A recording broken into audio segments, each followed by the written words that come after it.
Rađanje, live.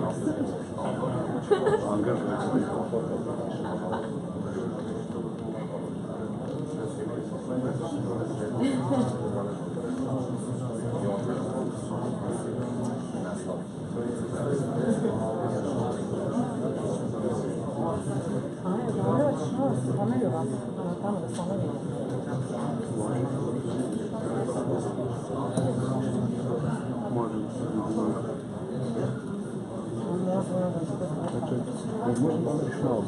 Dobre, dobre, ne, evo nam.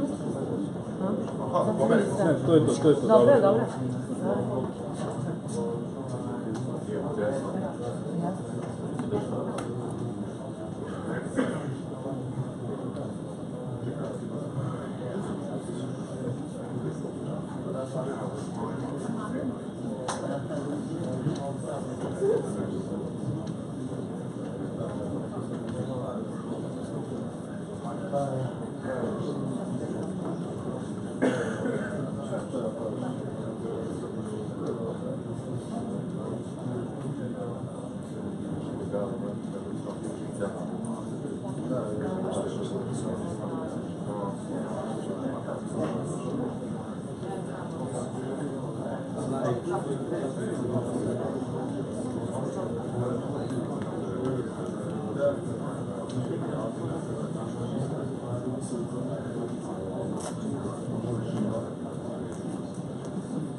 Smo smestili.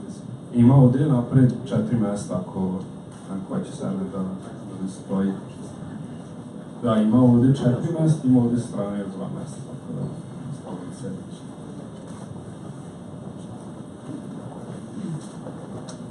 Hvala. Šta se dešava? Ajde, dobro. Sad može.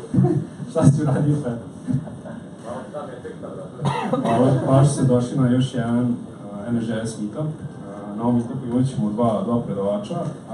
Prije nego što predstavim njih, htio bih da se zahvalim kompaniji Codetrack koja nas podržala za ovaj meetup i doneli su nešto lepo, ali neću ja o tome,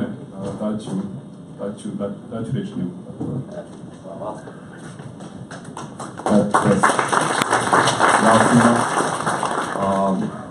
Evo, ako želeo bih prvo isto da se zahvalim organizatorima eventa što su nas pozvali ovde.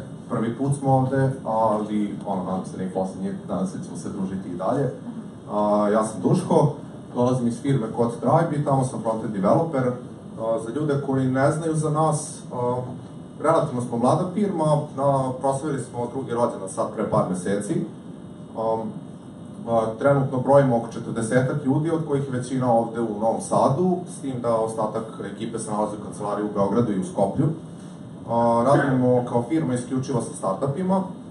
Pored programiranja, čime se normalno bavimo, radimo i product development za njih, što znači da je svaki tim direktno uključen u biznis odluke i u budućnost projekta na kome radi i samim tim je odgovornost svakog člana u timu mnogo veća i mnogo se više stvari radi nego što bi se radilo na nekim drugim mestima. Pored toga, ono što je fantastično raditi sa startupima je što su oni mnogo više voljni da probaju nove stvari, pa samim tim i mnogo više eksperimentišemo sa novim tehnologijama s kojima inače ne bi imali prilike da se sretnemo. Klijenti su nam svuda po svetu, istakao bi klijenta iz Y Combinatora, za koje ljude koji prate startup sve znaju da je baš big deal biti tamo i mi smo baš ponosni što radimo sa njima i što smo deo njihovog tima. Pored toga, dolazi nam par zanimljivih projekata uskoro u budućnosti, pa samim tim i širimo naš frontend ekipu i druge pozicije u firmi. Možete slobodno, slajdovi, znao sam da ću ih zaboraviti. Možete slobodno otići na ovaj link, vidjeti koje pozicije primamo. Kao što sam rekao, primamo nekoliko frontendaša.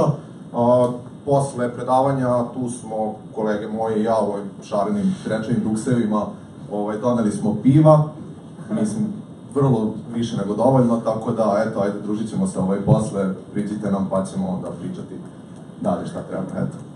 Hvala.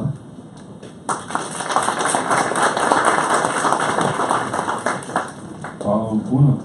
Imate također skenirati ovaj kod, ostavili smo vam na stolicama, tako da pričate sa ljudima iz kod Drive. A sad, jedna stvar sam hteo, poslali smo vam newsletter na osnovu mailova koji ste nam ostavili, pa ako hoćete primati mailove od nas, provjerite spam folder.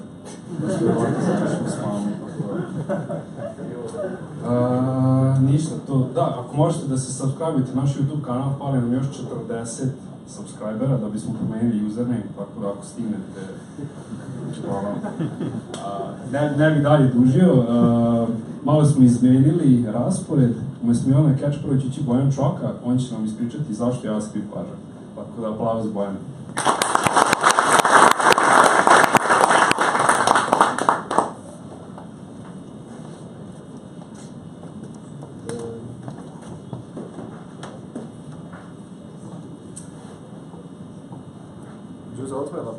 Možete mi staviti dole. Baci.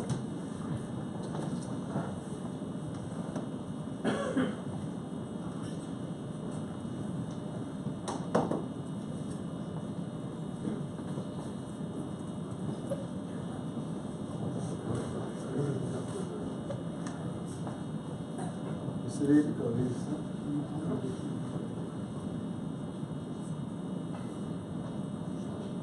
Ja sam Bojan, malo došlo izmjene plana, tako da ako ste doći drugo predavanje pa da čujete, samo se uporim ovdje.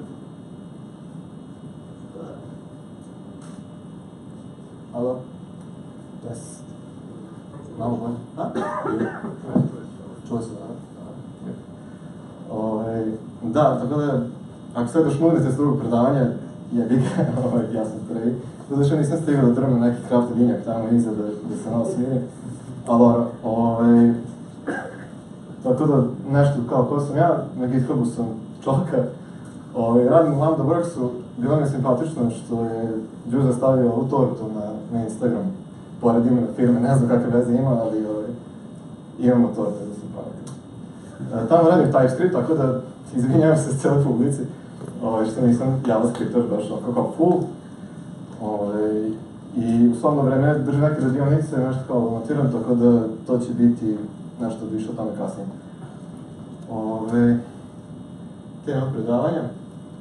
Ako neko htio da baci foru, nije važan, može sad da baci. Ok, znači jeste važan. Da.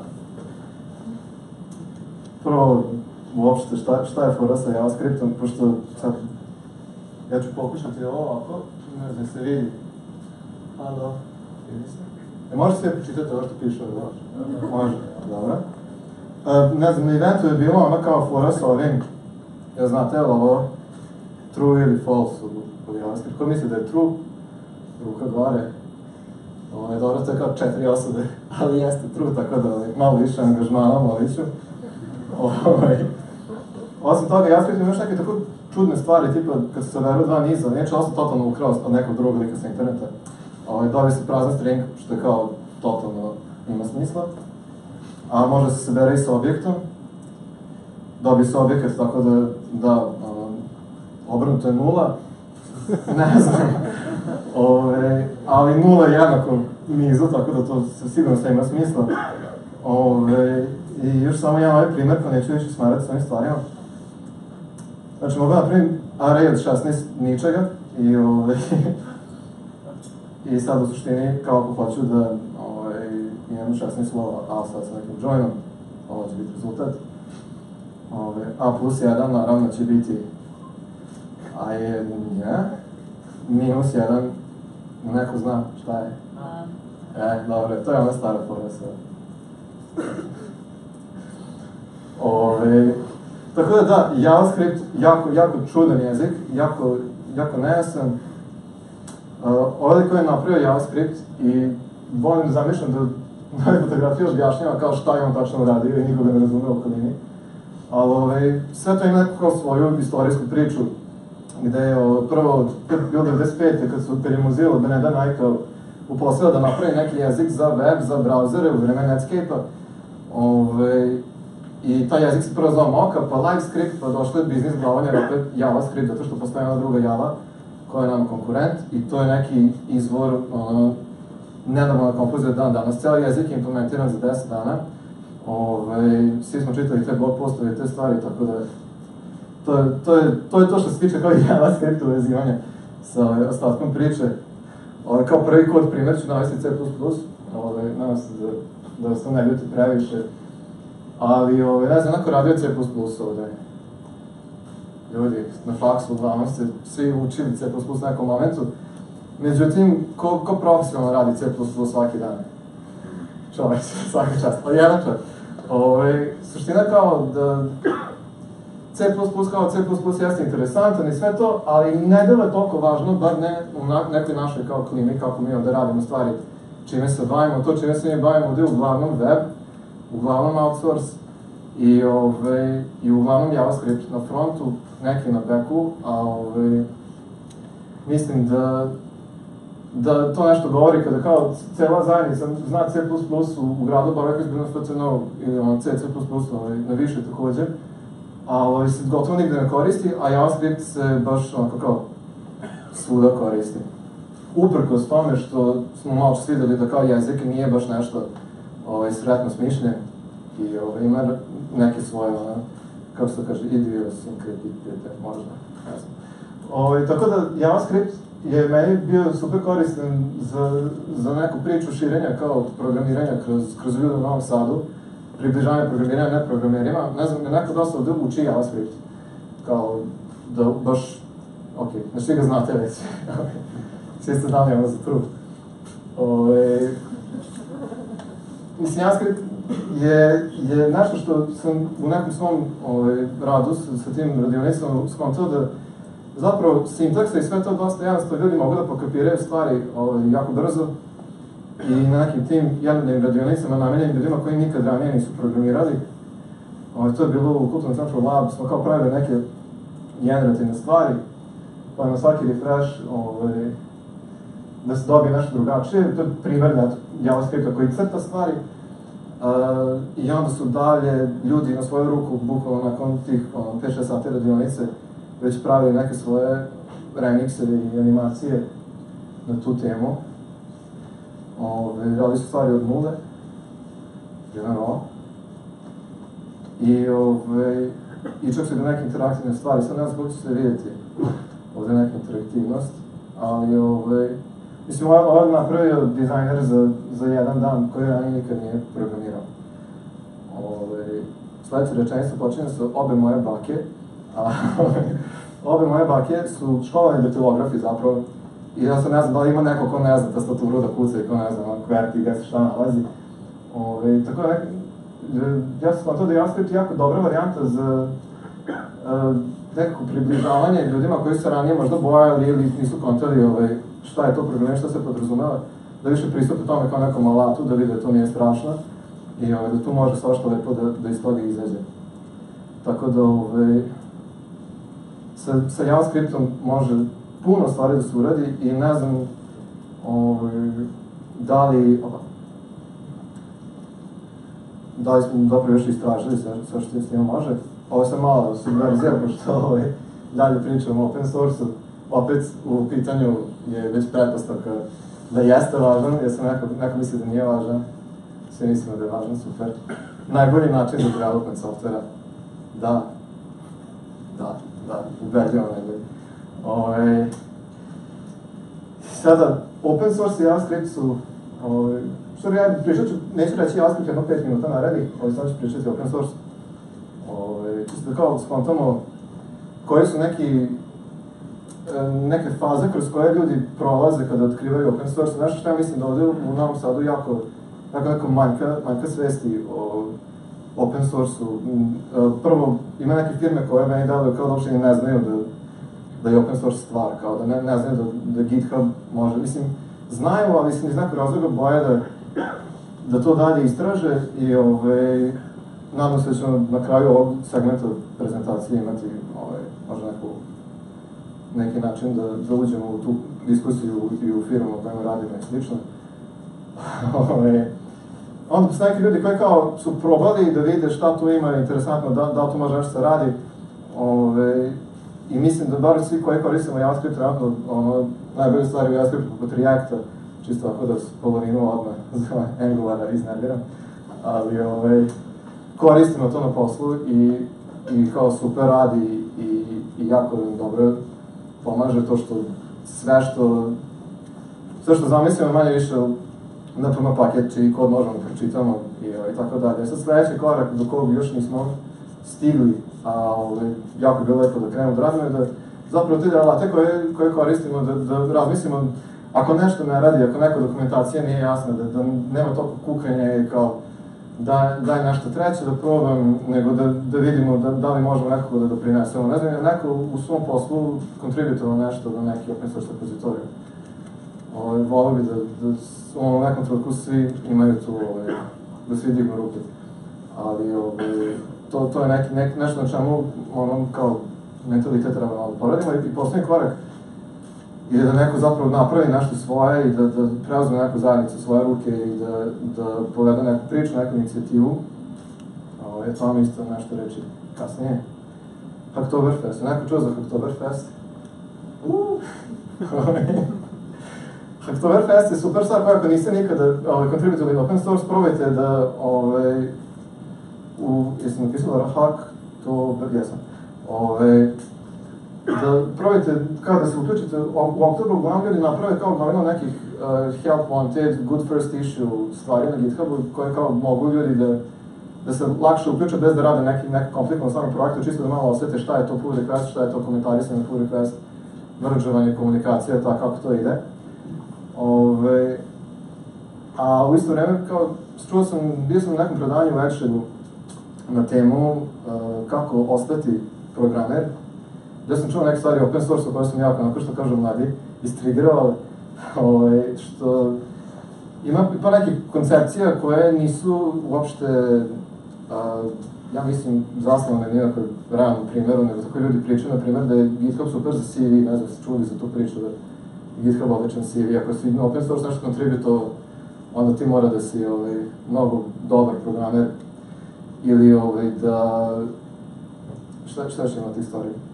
Da će dobiti neki feedback, neki komentar, neki kao review dobar, to ljudi koji rade 20 godina na neznačajnom Kubernetesu, će vam dati jako dobar feedback i da će ti nešto naučiti iz toga. Mislim, kao, meni se to nije desilo u ovom nekom iskustvu, a bi da prođe kroz neke primere, čisto da kao, vidite prije kako to izgledalo.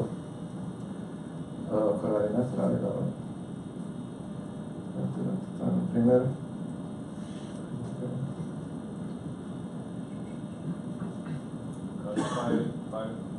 Ima samo jedan private stvar i to što koristimo semafor u Lambda-Worksu, što svi koristite semafor ako imate priliku. Mislim, ako meni ja sam jedna firma koja radi CI u Novom Sadu ne koristi semafor. Makar malo patriotizma nekog.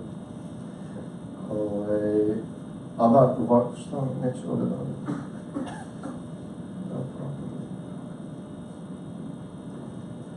Znači, ovo je bio neki prvi pokušaj kontributivno na open source, gde sam, kad sam radio u Ruby, vidio da nešto ne radi u Vagrantu, bila je varijanta kad se instalira da, ako nemaš VirtualBox, da ti imam instalira VirtualBox, da iskonfiguriše, tako dalje, tako bliže. I to je bio neki error koji sam vidio ranije, to je kada nešto se ne namespace-uje dobro. I onda sam sad bio srećan kao sad ću da commitam na Vagrant i to će sve da bude mrženo da ja, čak sam i testove popravio, da kao skoro s tom izmenom. popraviti to, tražim review, tražim taj mentorski moment kako neko može sad ovdje da mi kaže neku mega mudru stvar zbog koja ja kontributujem na ovaj open source. I tu bi neke pitanja, neko me pitao, i meni to radi, lik koji maintainer kaže looks good to me, sve super, uleće kako se zove, Hashimoto, ne znam, lik iz Vagranta, Hashimoto, da, zapravo jeste, koji je odlučio da samo, umjesto da se to popravi, da revertuje celu izmenu i da kao nećemo uopšte to pušati na Vagrantu, ovom release-om, da ćemo razmisliti još o tome i na kraju se skroz izbacili taj feature.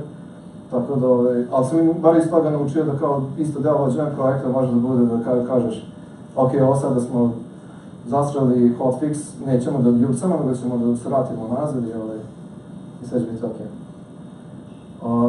Komici sam na ovaj react.net, pošto sam tako bio u tom .NET svetu neko vreme. I imali smo što kada renderamo React u mailerima, ali je ova biblioteka koju svi koriste, baš svi koji koriste .NET i React i server-side renderovanje, što kao nije to ponudili zapravo. Oni su pretpostavili da se to dešava u kontekstu nekog HTTP zahteva koji nije postojao u našem slučaju, jer je to mail kao scheduled job sa strane. I ovo je sve super mergeovano. I opet kao nisam dobio nikakav koristan pretjerano feedback, više kao sam rešio svoj problem na poslu i imao sam amin od poslodavca koji je rekao da možeš da potrošiš malo vremena da ispraviš ovo da popraviš. I niko mi posle nije ni gledao kao, nije bilo bitno za dalje rad, dalje zapošljavanje i slično, to što sam ja ove stvari napravio, tako da ta cijela priča o nekom kao mitskom open source koji se imao pomaže. I ovdje su neki Ukrajinci svađali na story Google. To me baš izludilo, pošto kao rekao sam da je ovaj related PR nešto i onda je gleda taj lik i rekao kao ovaj duplikat, da, znam. Ali ovdje su bili neke druge priče da ima neka kao mala klika ljudi koja komituje tu nešto na master i ako se vas dvojica latite istog posla, nebitno ko je bolje lošije, to će drugar će da dobije prednost. Ali sad zvuči kao ja jako crnim open source, ali hoću vam da kažem da te neke motivacije zbog kojih sam ja to krenuo da radim su bile pogrešne, među vremenu sam skopirao da sve to koristi neko iskustvo i da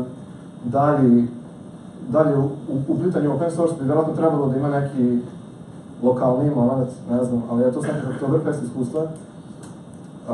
RenderText kompanija koja kapira kako open source radi, mislim, ja sam malo sloren kada odem na tipa Levi 9 GitHub organizaciju i kao ništa, možda se imao nešto, neću grešiti dušu, pošto nisam čekirao pre prezentacije. Da, imam nešto kao Git thing, ok. Ali u poređenju sam, na primjer, RenderText, čisto kao padne vatru nam sad, sa razlogom. Oni su baš iscimali da svaki problem koji reše kod sebe, ako nisu našli rešenje, ako nisu ovo, znači to nešto što masovne firme rade, imaju stotine zaposlenih, kao sigurno ima takve neke stvari, oni se nisu bojali da guraju gomilu open source stvari, neke od njih su totalno promašene te. Mislim kao promašeno u smislu da nikome dalje ne ide u korist osim njima, ali pogledaj neku stvar ponekad, na primjer ovaj render racing, to čisto da poklonim Juzu. Gde je Juzu otišao? Ne vidim. A tamo si šipster. Gde je zapravo, evo ga, Nikola Gostovaka i dalje ne znam šta je Gostovaka, kao našem njom. Oni su uzeli neki stari open source projekat, forkovali ga, lik je rekao da super, drago mi je što neko preuzeo, ja ću da vam predam štafetu i napravili su kao super stvar, 180 komitova preko tog basica, tako da eto, ima i tih stvari i moj drugar Juzo je jedan od tih koji vode, a ja sam taj koji uči. Jako bitna stvar dalje za open source, neki kao pokreti u tome u pozitivnom smeru, da je GIT organizovao Code for a Cause hackathon. Je neko čuo za ovo, je neko učestvovao u kašljenom timu. Ovo sam u kašljenju nekako prezentovano tu aplikaciju. Mi smo radili Centar srce, što je centar za pružanje podrške ljudima koji su u emotivnim krizama, koji su suicidalni. I oni su smislili neku mobilnu aplikaciju koja im treba i onda su spremili DGI, ceo proces hackathona, biranja projekata i slično. Je kombinirao nečim ovim, rađeno u React Native, JavaScriptu, znači niko od nas nije radio React Native pre tog hackathona, ali znali smo JavaScriptu nešto i mogli smo onda da se razgranamo i tu, znači JavaScript može frontend, može mobilna aplikacija, može se crta, može na serveru, može svašta i zato je jako važan. Jedna negativna stvar s ovim hackathonom je što nije bilo nikakve nagrade i onda ljudi nisu prijavljivali, kao nije bilo interesantno, to što bi ja za vikend programirao džabe za tamo neke ljude, ako ja već imam posao, imam platu, imam ovo. I onda je zapravo morao da angažuje svoje ljude da popune ta prazna mesta, tako da sledeći put bude hackathon, molim vas, aktivirajte se ako želite da prosto, ja pričam o tome ovakve tekste. Ne znam, neko mi je hakao slajde. Što dešava. Ali tu dosta moment kao treći finalno gde hoću budem jako cheesy sa zašto ste vi kao svi ovde važni. Na Vega Hackathonu taj lik koji je bio mentor je pogledao tu aplikaciju, specifikaciju i slično i vidio je da to nije nešto komplikovano, da bi on to možda mogao da uredi za neki sat, dva. I ja mu verujem da je mogu to da uredi sat, dva. I onda se postavlja pitanje kao mi svakodnevno kad programiramo imamo neki daily, agile, ono, da li je to zapravo najbolje iskorišteno naše vreme? Da li možemo da radimo nešto smisleno i društveno korisno i mimo posla i možda tu i nema neke para, ali svakako preuzimanje neke odgovornosti kako raste naše znanje i volio bih isto toga malo više da vidim, da malo manje ljudi radi na svojim projektima i to je to, nego da vidim šta je to sve izvodljivo i to pre svega, zato je ovo predavanje namenjeno za ljude koji nisu zaposleni, ne znam, neko nezaposlen ovde. Znači, super, vi svi mi trebate, zapravo. A to što, opet, IT akademija, kurseri, ne znam, PHP akademija, više ne znam što se dešava, ali kao ljudi baš nažnjavaju jako puno para na nešto što vi platite, da naučite nešto što njima treba, što će kao, ne znam, malo posao da posao tamo, mislim, to je totalno pogrešan pristup. Nešto se vidi jako lepo na Filozofskom fakultetu, jer da tamo volontiranje je jako normalna stvar, jako, skoro svi su bili nekim volonterskim organizacijama, nešto radili, Centar srca isto to, 5 psihologa, 6 koliko tamo ima. Oni su, njima je to kao toliko usađeno u neku normu, i oni su zapravo neki kao open source, možda malo ne tu u psihologiji, a na FCN, svi završili faks, svi, eto, izgleda, imali su OSIS i NANS i ne znam šta, projekti izgledaju isto, nema nikakve diferencijacije između toga i ljudi su izražali da nemaju ideju šta da naprave, kakvu aplikaciju, na osnovu čega će ih neko zaposliti i ovo je jako dobar pristup, to možemo naučiti od Filozofskog fakulteta, verovatno da se i mi malo da krenemo da volontiramo, pošto svim tim organizacijama treba tehnička podrška i pomoć i ovo sam jedan primjer mobilne aplikacije. Sa JavaScriptom možete sve da uredite i ako učite da programirate, ako naučite JavaScript, to je dovoljno da iskombinujete bilo koje rešenje. Radi se faktički na proizvodu, pošto kao imaš requirement od klijenta koji je to udruženje, imaš Greenfield projekat, što svi isto jako volimo da imamo, da postavimo nove tehnologije, sve novo i da smo gazde svog steka i da nam niko drugi ne soli pamet šta treba, šta ne treba. To sve moguće kroz ovaj pristup, tako da to je ono što je glavna stvar. Neki kao poziv da ako neko hoće da uči, da dobije to neko mentorstvo koje možda fali preko open source, da malo krene da se angažuje u open source direktnije, ovo je sve moguće na ovaj način. Mislim da je to lepši, bolji, efikasniji način, pošto nekako učenje, pravljenje stvari i podučavanje drugih ide ruku pod ruku u programiranju i nekako ne mogu te tri stvari da se skroz razdvoje.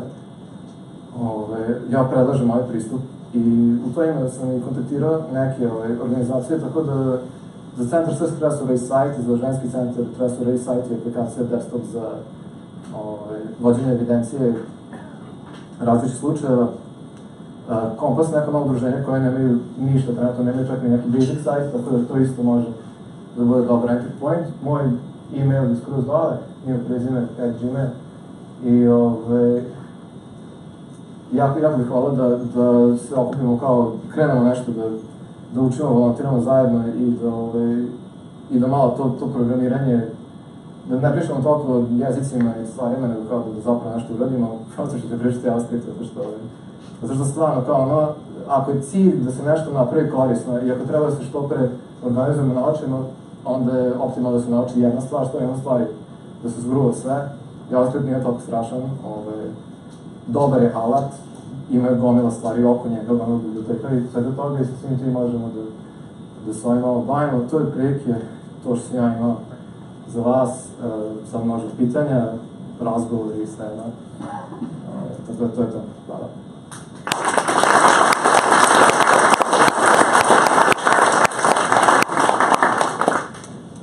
Pitanja. Zvali? Ček, samo u tebi, šta bi trebalo u JavaScriptu da se... Ja sam Miloš, po tebi, šta bi trebalo u JavaScriptu da se dobro izuči kako bi se prešao neki framework? React? Pa, treba za početak naučiti kako, otprilike, šta su gradni elementi JavaScripta, znači u ovom slučaju funkcije zapravo.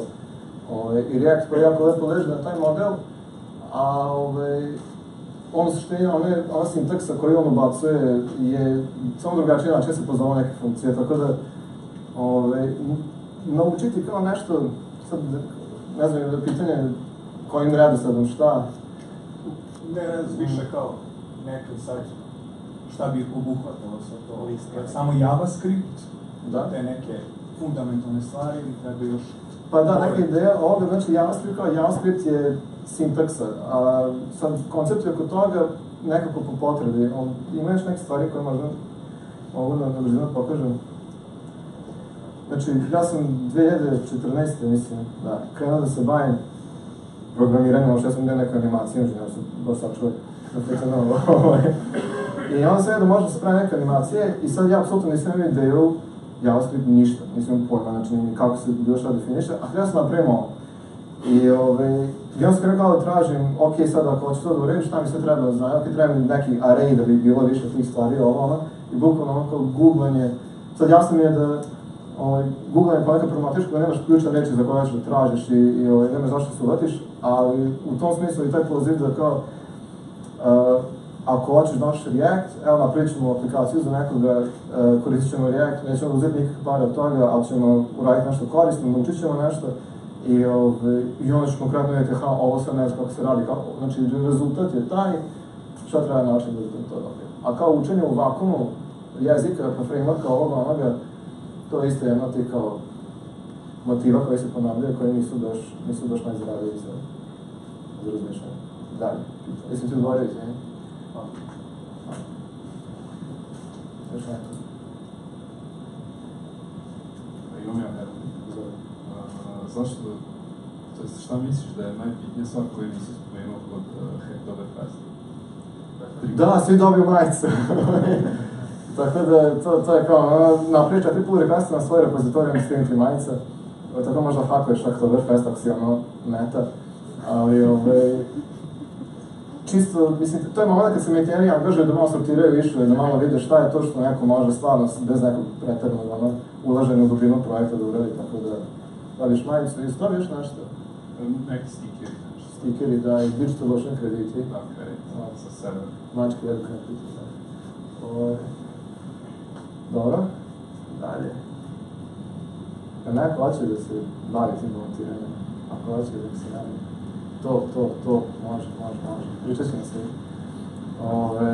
Dobro, to je to, ako nema više pitanja. Hvala.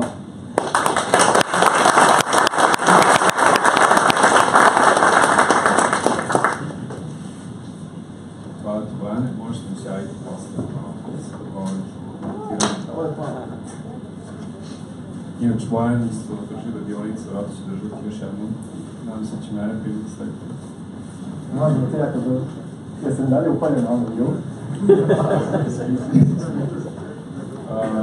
Sljedeći Milan Kerča pričat će nam kako da radimo AI u browseru.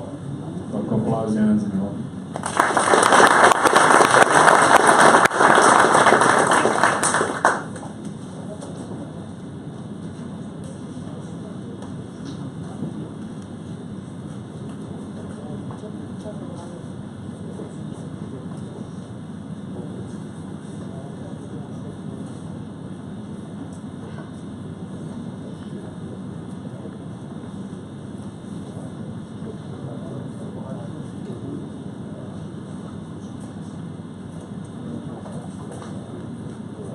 Nikole Đuza, jel može tehničku pomoć?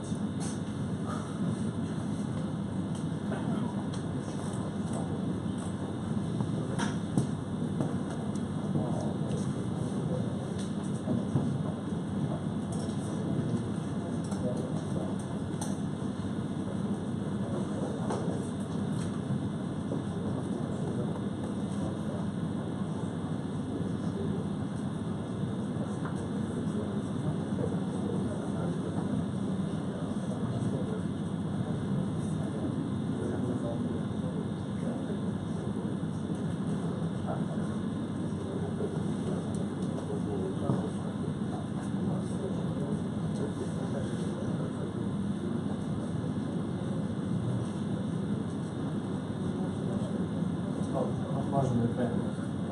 Ja ću danas pričati o veštačkoj inteligenciji i kako da je koristite u browseru. Moje ime je Milan Kerča i ja radim kao data scientist u kompaniji koja se zove Alma. Pričat ćemo o tome šta je veštačka inteligencija, koja je generalno primjena veštačke inteligencije, šta je mašinsko učenje, pomenut ćemo Google framework TensorFlow.js sa nekim primjerima. Nažalost, primjeri neće biti u TensorFlow.js-u, pošto nismo u mogućnosti da učemo modele trenutno, ali snaći ćemo se, prikazat ćemo primjere na neki drugi način. I na kraju ću vam pomenuti neke data setove koje možete da koristite, da eksperimentišete i da se igrate i završiti priču o tome zašto biste uopšte ovo radili u browseru. Postoji dosta različitih definicija šta je veštačka inteligencija i manje više sve se svode na to da su to programi ili mašine ili roboti koji rešavaju probleme koji zahtevaju ljudsku inteligenciju ili ih rešavaju na način na koji bi ih rešavali ljudi. Tako da te definicije su dosta faze i u principu nisu ni preterano bitne. I postoje dve vrste. Jaka veštačka inteligencija koja ne postoji i ona bi trebala da simulira sve mentalne sposobnosti ljudi, počevši od svesti, učenja, rezonovanja i tako dalje. I slaba veštačka inteligencija koja postoji i o kojoj ćemo mi danas pričati. Ona ima uglavnom dosta uzak domen i bavi se jako specifičnim problemima i cilj je da zna da rešava te probleme i samo te probleme. Sad, da ja ne bih previše pričao o tome, možemo pogledati video NVIDIA o tome kako oni gledaju na veštačku inteligenciju.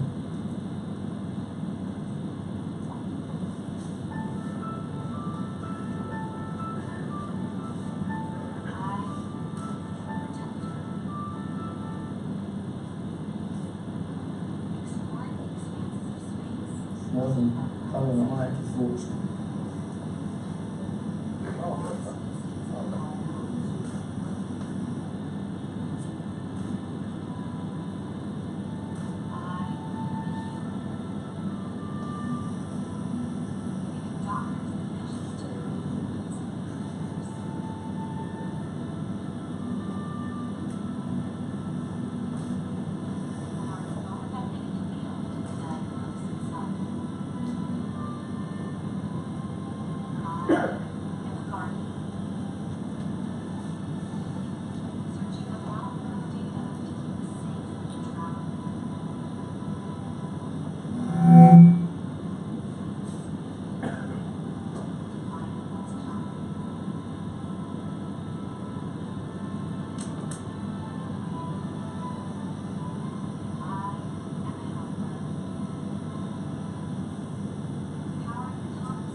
sad možemo ukratko sumirati koje su najčešće upotrebe i koje vama možda budu zanimljive.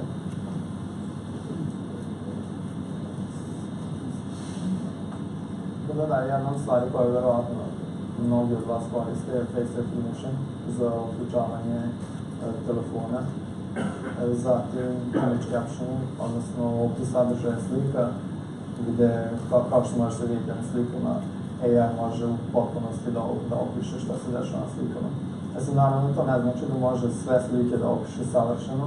Uglavnom je kod veštačke inteligencije problem biasa, odnosno vrlo dobro rade za skupove podataka na kojima su trenirani i za podatke koji su slični. Tako da u principu znaju da rade sa onim što su videli i onim što je slično, ali za nove stvari znaju da predstavljaju probleme. Zatim segmentacija slika, ovo je primer segmentacija slika za autonomous vehicles. Tako da koriste se za razlikovanje ljudi, kola, drveća i tako dalje. Koristi se i u medicini za razlikovanje delova kostiju ili za prepoznavanje raka, pa da se vidi šta je deo raka, šta nije deo raka, kako bi se radila operacija i tako dalje. Generisanje feeda na Facebooku, Instagramu, bilo koje društvene mreže. Ovo je jedna od zanimljivih, bar meni, oblasti veštačke inteligencije, gde se generiše nov sadržaj koji do sada nije viđen.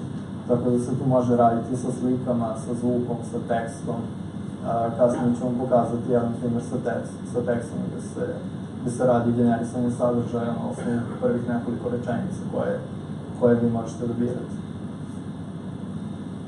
Forecasting, ovo je primer za berzu, međutim radi se i za vremensku prognozu, za prevenciju kvara delova kod automobila ili bilo koje druge tehnologije.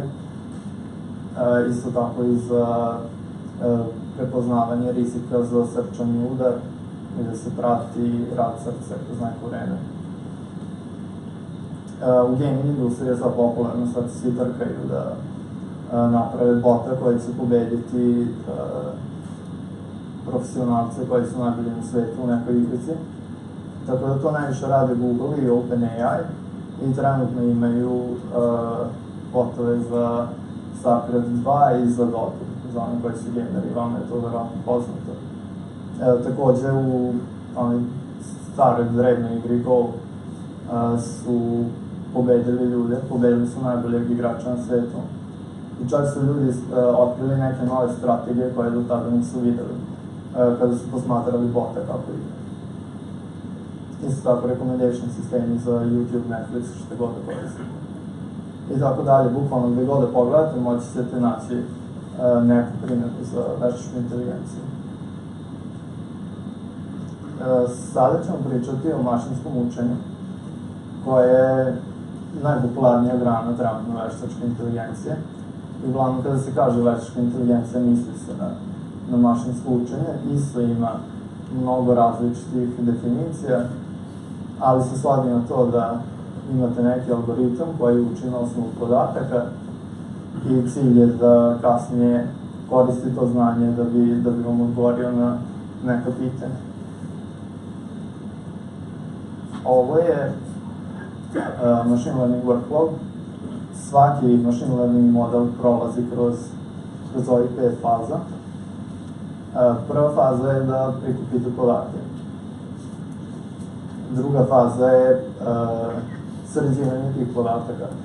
Uglavnom, podaci nisu baš u stanju koji ste upotrebili za model, tako da morate da ih sređujete, da ih dopunjujete ili smanjujete, zavisi od problema. Treniranje modela na osnovu tih podataka, testiranje modela da vidite da li on zapravo rešava vaše probleme i da li imate koristi od njega i na kraju poboljšanje modela. Terminologija. Da bi se razumeli uopšte kako funkcionišu ti algoritmi, morate znati za ove termine koji su dosta jednostavni. I to su dataset, odnosno skup podataka, zatim imate primjere u skupu podataka, feature, levele, model, parametar modela, treniranje, testiranje i inferencija ili zaključivanje. Sad ćemo objasniti kroz primjer sve. Ovako mi izgleda jedan primjer dataseta. Imate podatke i manje više oni su uvek u formi neke tabele ili formi slika, videa, zvuka i tako dalje. Jedan primjer u skupu podataka, jedan red u tabeli. Feature-i možete ih posmatrati kao osobine koje posmatrate u podacima. Tako da ovo je konkretno primjer skupa podataka o svetovima.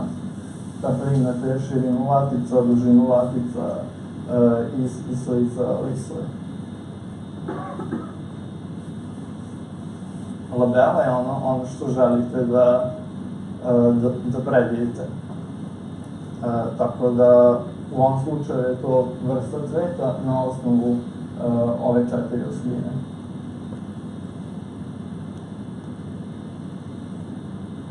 Ovo je primjer jednog modela. To je jedna jednostavna neuronska mreža. One su trenutno najpopularnije. Neću previše ulaziti u detalje kako neuronske mreže funkcionišu, ali treba da znate da imate u ovom slučaju 3 sloje.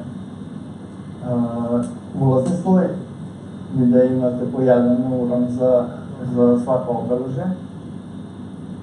Skriveni sloj, gde se u principu dešava ta magija veštačke inteligencije. I izlazni sloj gde dobijate predikcije ili u principu predikcije koje vam govore, daju odgovore na pitanja šta se dešava sa tim novim observacijama. Ja mogu da vam je samo čašu vode, molim. Hvala.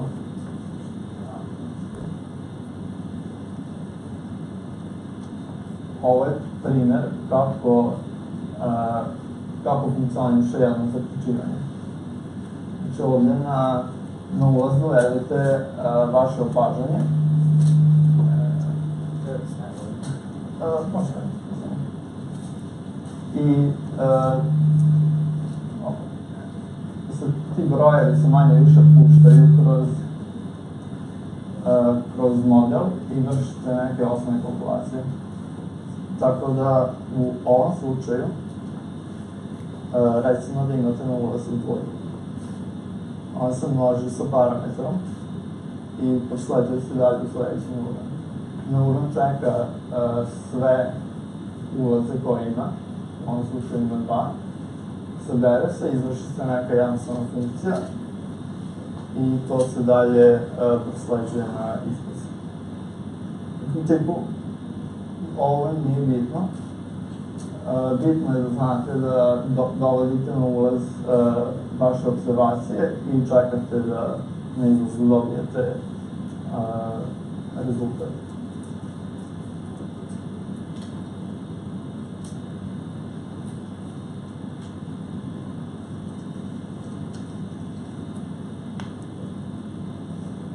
Ovo su 2 osnovna problema mašinskog učenja. Klasifikacija i regresija.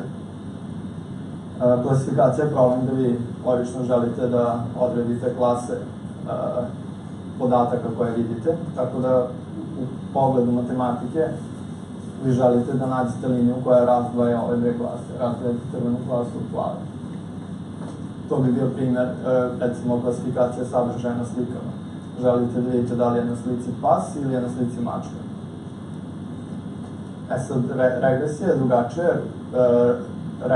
kod regresije želite da nađete liniju koja najbolje prolazi kroz vaše podatke. Tu bi primer bio, želite da predvidite koliko ćete zaraditi u sledećem mesecu. Ili želite da predvidite koja je cena nečega. Želite da predvidite neki broj iz beskonačnog skupa broja, bilo koji broj. I to je to mašinskom učenju, sad smo malo proći kroz TensorFlow.js i na kraju pokazati primjere. TensorFlow.js je Google-a biblioteka za numeričke operacije, tako da nije biblioteka za mašinsko učenje, ali se koristi za mašinsko učenje zato što pruža sve mogućnosti i sve potrebe koje rešava probleme koje vi želite da rešite. Instalira se u JavaScriptu kao i svaki drugi paket u JavaScriptu, što možete preko CDN-a ili da koristite neki package manager. I ovo su osnovni elementi TensorFlow.js-a. Tensori, operacije i modeli i slojevi. Sada ćemo ukratko proći kroz njih i pokazati primjere. Tensori su manje više matrice. Scalar je tensor nultog reda, vektor je tensor prvog reda i tako dalje. Tako da na njih možete posmatrati kao na matrice. Ovo je način da napravite jedan tensor, u ovom slučaju dvodimenzionalni tensor. Tako da samo prosledite JavaScript niz i koristite ga kao JavaScript niz. Operacije koje uglavnom nećete vi sami koristiti, ali možete da ih koristite ako radite nešto kompleksnije. To su operacije koje možete da radite nad matricama. Tako da imate sabiranje, oduzimanje, množenje, deljenje, da nađete maksimum i minimum svakog elementa u te dve matrice i stepenovanje svakog elementa drugim elementima iz matrice. Ovo je način da napravite jedan jednostavan model, tako da ovo je slično kao model koji ste videli na slici, s tim što imate dva skrivena sloja, jedan izlazni sloj i ulazni sloj vam se implicitno napravi kada pravite prvi skriveni sloj. Tako da ovaj input shape znači da će vam se napraviti ulazni sloj sa 10 neurona. Aktivacija je funkcija koju primenite u svakom neuronu pre nego što se signal prosleđuje dalje kroz model.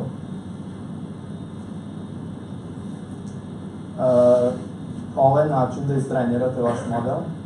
Prvo morate da odredite neke parametre treniranja. Neću ulaziti u detalje šta su oni i kako se koriste, ali za vas je to jedna linija koda i imate različite parametre pa možete da eksperimentišete. Treniranje modela funkcioniše tako što prosledite vaš dataset, razvojite vaše feature od labela, prosledite odgovarajuće feature i odgovarajuće labele i onda kažete koliko dugo želite da vam se model trenira. Pošto je to sve asinkrono, zato što može da traje dosta dugo, onda ćete dobiti promes s kojim možete da radite kasnije šta hoćete. Ako želite da napravite neku predikciju, onda pozivate metodu predict, postavite novu observaciju, koja isto mora da bude tensor i to je to, dobijate rezultat. Ono što će vam biti verovatno zanimljivije jeste kako da iskoristite botove modele i za to imate dosta jednostavno rešenje, samo treba da ih učitate i možete da radite s njima kao i sa ovim prethodnim primerima, imate jednu metodu koja vas zanima i najveći problem vam je dalje da pripremite podatke tako da su korisni za model. Pošto model mora da radi sa brojima, uvek ćete morati da vektorizujete svoje podatke. Sad možemo preći na primere. Nažalost, ne mogu da pokažem sve primere, jer učitavanje kotovih modela za neke ne funkcioniše. Ali pokazat ću vam prvo jedan primer kako da napravite svoj jednostavan model i da ga istrenirate i da radite inferencije na njih. Tako da za početak učitate dataset, Boston dataset, ne znam da li sam pokazao. Aha, evo sam setim kako se to radi.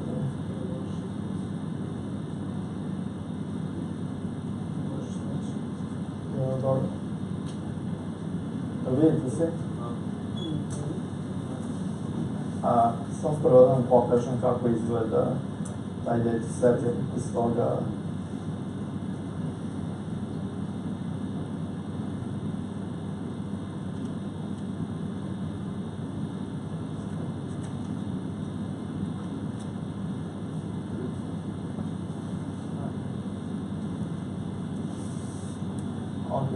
imate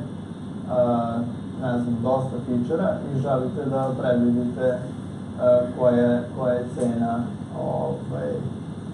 je cena kuće. Znači, zadatak vam je da predvidite na osnovu osobina kuće za koliko možete da prodate tu kuću.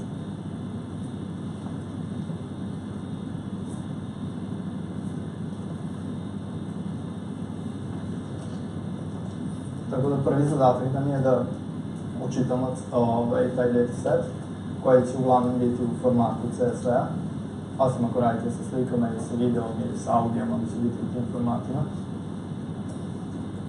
I koristit ćemo samo dva feature za ovaj primjer. To je procenat koliko ima ljudi koji žive nekim nižim standardom i prosječan broj soba u toj kući. Tako da pročitamo dataset iz CSV-a, podelimo skup podataka na skup za treniranje i skup za testiranje. Kada trenirate model, on će uglavnom uvek biti dosta pametan da radi sa podacima koje je već video. Tako da kada želite da testirate model, ne želite da mu dajete podatke koje je već video i uvek radite neko razdvajanje podataka. Ovo je u principu najprimitivniji način da radite testiranje, ali za ovaj problem je sasvim dovoljno. Ovaj deo koda je manje više samo splitovanje tog CSV-a da napravite vektore. Želite da imate vektore za testiranje i vektore za treniranje. Tako da taj deo je manje više manipulacija nizova, zavisi od jezika koji koristite. U JavaScriptu nisam vidio neko out of the box rešenje da dobijete rezultate koje želite sami, uglavnom morate sami da manipulišete podacima, ali ni to nije tako veliki problem. Sada dolazimo do kreiranja modela. Ovaj model ima jedan skriveni sloj i jedan izlazni sloj. Ovo je izlazni sloj, želimo da predvidimo koja će biti cena kuće. Ovo je naš skriveni sloj i implicitno će nam se napraviti ulazni sloj sa 2 neurona. Podesimo parametre za treniranje i dalje treniramo model. U ovom slučaju treniramo 50 epoha, što znači da ćemo proći kroz čitav skup podataka 50 puta. Kada se model istrenira, testiramo ga na skupu podataka za testiranje i na kraju je ovo jedan primjer nekog novog primjera koji model još uvek nije video, da vidimo šta će predvidjeti. Dakle, to ovako pokrenemo. Dobit ćemo ovako nešto. Uglavnom, skroz dole možete da vidite koja je cena koju on predvideo. U ovom slučaju predvideo je $6.500. Sada ću vam pokazati neke zanimljive primere gde možete da koristite gotove modele. Ovo su primjeri koje sam ja spremio za prezentaciju, međutim samo generisanje teksta možemo da iskoristimo zato što ostale modele ne možemo da učitamo. Da li neko želi da predloži tekst koji će biti kao na koji će se nadovezati model? Nikola, ti si najhrabriji ovdje. Nisam čuo, evo, možda pa napraviti kao Jel možeš da mi daš seed teksta za generisanje teksta? Ako neko ima neka pitanja, slobodno pitajte. Благодарим се за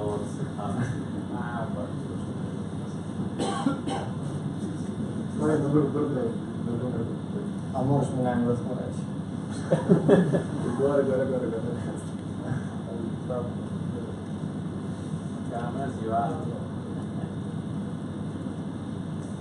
Recimo da hoćemo 200 karaktera da dobijemo.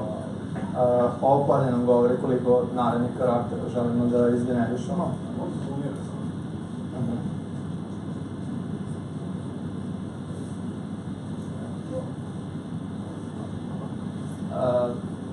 Prvo polje nam govori koliko narednih karaktera želimo da izgenerišemo. A drugo polje je neki random faktor koji nam kaže, možda prvo da objasnim kako, stvari pokazat ćemo pa ćemo posle objasniti. Ovo ću malo potrejati, ne treba bude dugo.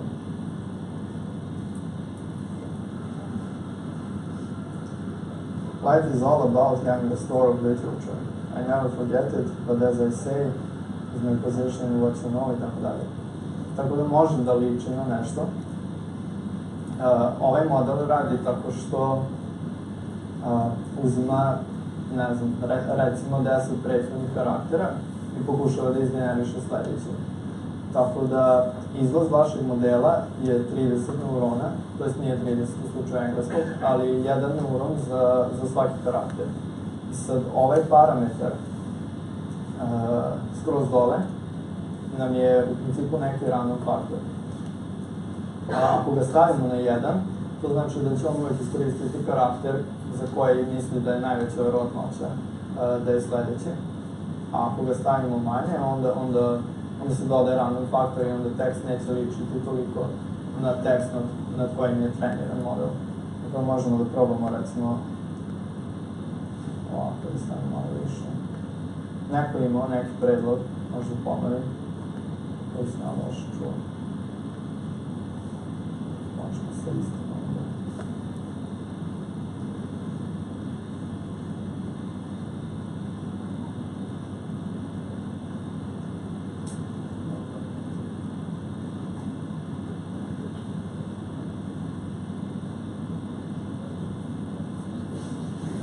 Tako da je dosta velika razlika.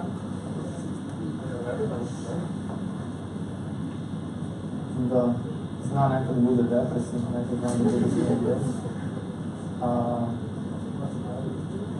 Sad možemo pokazati da li ima neke pitanja vezano za ovo ili možemo da idemo dalje na sledeći primjer.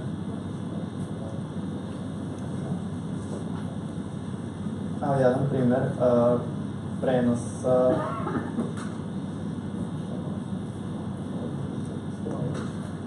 u principu ovaj problem se zove style transfer i vi imate dve slike. Imate sliku koja vam predstavlja content, odnosno sadržaj slike, i imate sliku koja vam predstavlja stil. Želite da spojite ove dve slike tako da dobijete sliku koja ima sadržaj prve slike, ali da je nacrtana stilom druge slike. Tako da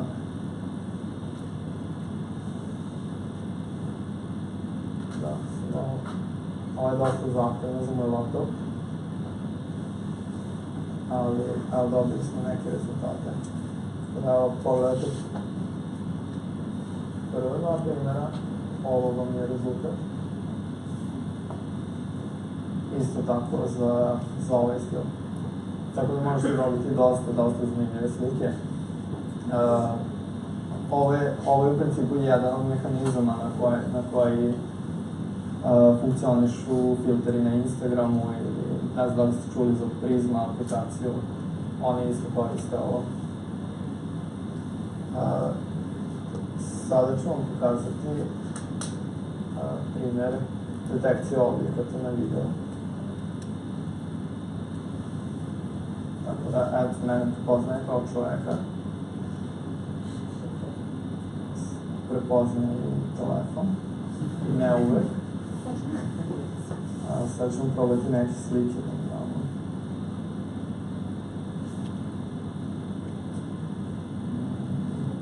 Nekad je knjiga, nekad je...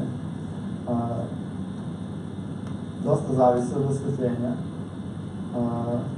kada sam pokušavao prethodno, onda je uglavnom znao da prepoznaje slike na telefonu. Ono bi sve sklone, da je jasno da. Tako može da prepozna razne stvari. Ali nisam siguran kakvim podacima je trenirano, ali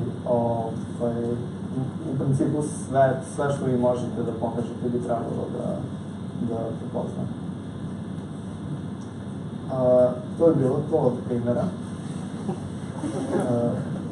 Šta je prepozna? Kravata. Dosta prepoznavanja. Samo mogu pokazati u kodu kako koristiti te gotove modele. Recimo za style transfer.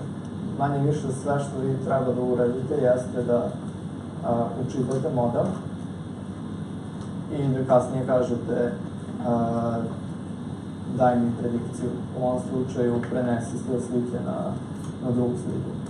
Tako da što se tiče znanja o mašinskom učenju i tipovima podataka i preprocesiranju podataka, ne morate da znate ništa.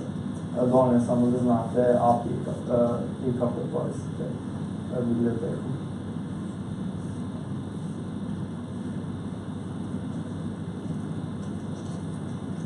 To je sve što se tiče primjera.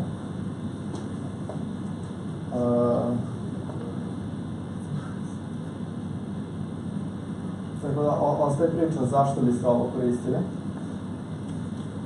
Jedan razlog je zato što je dosta brže, jer nemate zavisnost ka internetu, to jest može da bude brže, ne mora. Druga stvar je što imate pristup podacima sa kamere i mikrofona, koje su često problem prvo zbog uploada i drugo zato što imate probleme privatnosti, pogotovo sada. Imate sve više i više problema. Pojednostavljuje razvoj veštačke inteligencije za web developere i treće zato što je zabavno. To je postavljanje i treće. Datasetovi. Tu sam izdvojio nekoliko datasetova ili platformi gde se hostuju datasetovi. Tako da ako nekoga zanima, možete da eksperimentišete sa njima. ImageNet je najveći dataset slika i održava se takmičenje jednom godišnje gde se cilj je prepoznati 1000 klasa na osnovu skupa podataka od miliona slika. I tu možete vidjeti reference na dokumentaciju za sve što je korišteno. U principu zanima vas TensorFlow.js, njihovi primjeri, imaju svoje pretrenirane modele koje možete isto učitati jednom linijom koda i ML5.js koja je high level biblioteka za TensorFlow.js. Tako da iako je TensorFlow.js dosta jednostavan, ovo vam daje mnogo lakšu upotrebu. To je sve od mene.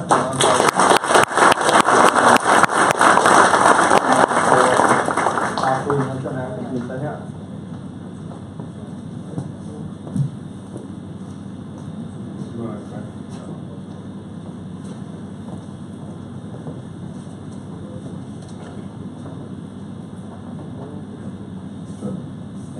Ja te neću pitati ništa, nastavit ću se na ono što si spomenuo u vezi pravljenja botova i AI-a. Što verujem da ima dosta ljudi kojima je zanimljivo da radi JavaScript, da su možda primorani na to, ne znam. Postoji sad koji zove Coding Game, gdje možete sami da pravite svoje botove u JavaScriptu, ali i u C++, u Pythonu i tako dalje, tako da možete da se upoznaš s ovim stvarima jako dobro. Opet dobar sajt gdje možete da vidite kako rade neke osnovne stvari u JavaScriptu, conditionals, for petlje, ali i neke naprednije kao što su binarne pretrage, algoritmi i tako dalje. Tako da ako neko žele pravi bota u JavaScriptu, mislim da je jako super, Coding Game, znači bez onog G, možete da potražite to, ali super, hvala ti da radite.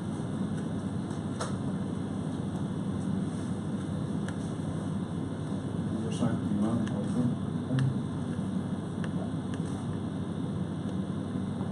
Imam ja jedno.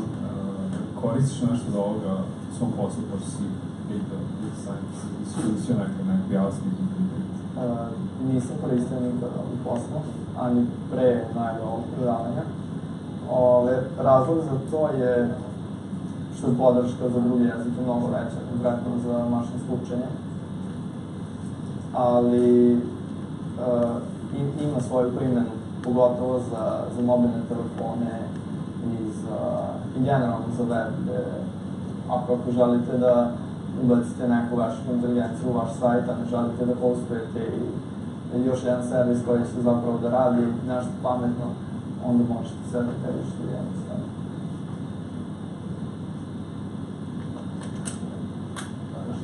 Ništa, to je to, hvala.